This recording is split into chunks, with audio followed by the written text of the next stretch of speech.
Mounir Al-Am, est-ce que vous pouvez vous présenter s'il vous plaît? Oui, bonjour. Récemment nommé ambassadeur auprès des Nations Unies par l'agence en charge du tourisme en tant qu'ambassadeur du tourisme gastronomique. Et je suis fier d'être parmi les 5 pays africains qui ont été choisis pour être représentant de cette corporation. Donc la Tunisie, je représente la Tunisie et l'Afrique auprès de cette agence. J'imagine que cette consécration est arrivée par rapport à votre parcours. Et quel va être votre rôle exactement? Alors, la consécration, c'est vrai, ça peut être à titre personnel, mais moi je pense que c'est plutôt pour tout le pays. Cette consécration, c'est vrai que c'est une fierté personnelle, et puis ça gratte mon ego au plus haut niveau. Mais moi je ne le prends pas de ce côté, je le prends plutôt une consécration pour tout le pays, parce que la Tunisie a beaucoup bougé. Et beaucoup d'associations se sont édifiées en très peu de temps. Nous avons travaillé avec mes collègues, avec mes collaborateurs, les autres chefs, d'une façon très active à promouvoir l'harissa, à promouvoir le couscous, à promouvoir la psisse, à promouvoir en fait la gastronomie, l'art de recevoir, l'art de cuisiner.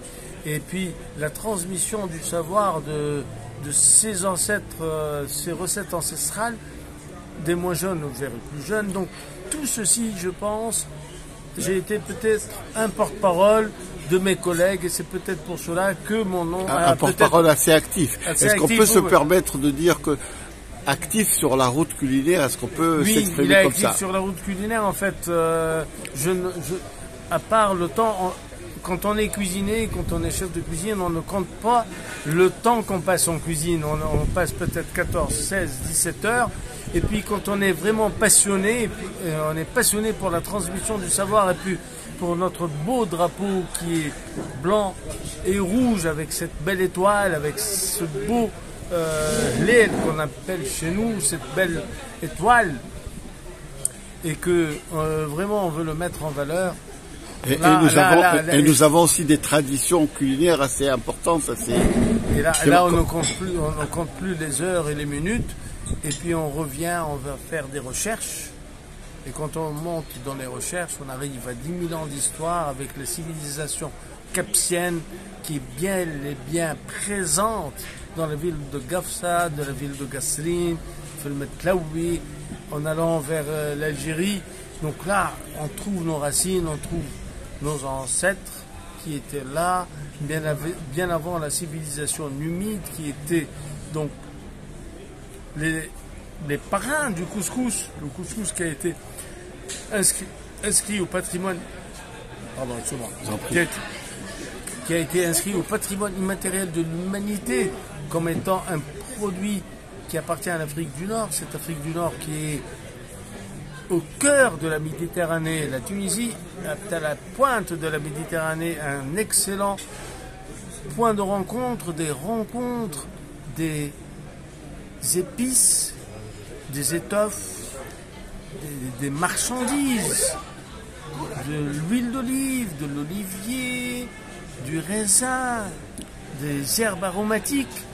Tous ces produits sont magnifiques pour mettre... Merci beaucoup pour ces belles images. Et on arrive à l'événement du jour. On est réunis aujourd'hui, pourquoi? Aujourd'hui, nous sommes réunis pour parler d'un événement qui va se passer fin octobre. Mais nos terroirs, notre identité culinaire, c'est une traduction qui n'est pas littérale, mais qui est emblématique, c'est-à-dire qui sommes-nous, d'où venons-vous et qui sommes-nous? Donc nous sommes réunis aujourd'hui pour présenter l'événement qui va se dérouler au mois d'octobre, c'est ça? Dis-moi ce que tu manges, je te dirai qui tu es. C'est ce qui va se passer fin octobre et vous êtes tous les bienvenus. De quelle date à quelle date? Ça sera du 24 au 27 octobre à Hammamet Sud. Et le message clé qui va être donné, c'est quoi? Je fais appel à toutes les forces vives de la nation pour aider ces jeunes qui sont là, qui veulent vraiment mettre en valeur notre patrimoine. Il faut les aider. Ne leur donnez pas des sous, mais donnez-leur les moyens de promouvoir, donnez-leur de la matière première, donnez-leur le moyen d'inviter des invités de marque, des journalistes de l'étranger, des chefs de l'étranger, payez-leur leurs billets d'avion, leur séjour ici, leur repas. Ça sera la plus belle fête et la plus belle chose que les sponsors pourront faire pour la Tunisie. Et les baies typiquement tunisiens qui vont être mis en valeur, c'est le couscous, le dra, d'après ce que j'ai compris, et la rissa, c'est ça? Oui, la rissa, qui a été inscrite au patrimoine immatériel de l'humanité comme étant 100% tunisienne, sera mise à l'honneur. Le couscous appartenant à l'Afrique du Nord, à la civilisation numide, sera conforté dans son existence.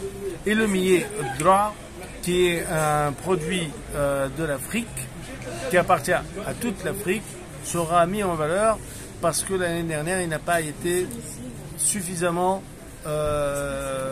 pourtant, c'était l'année du millet, il n'a pas été suffisamment médiatisé. Merci beaucoup.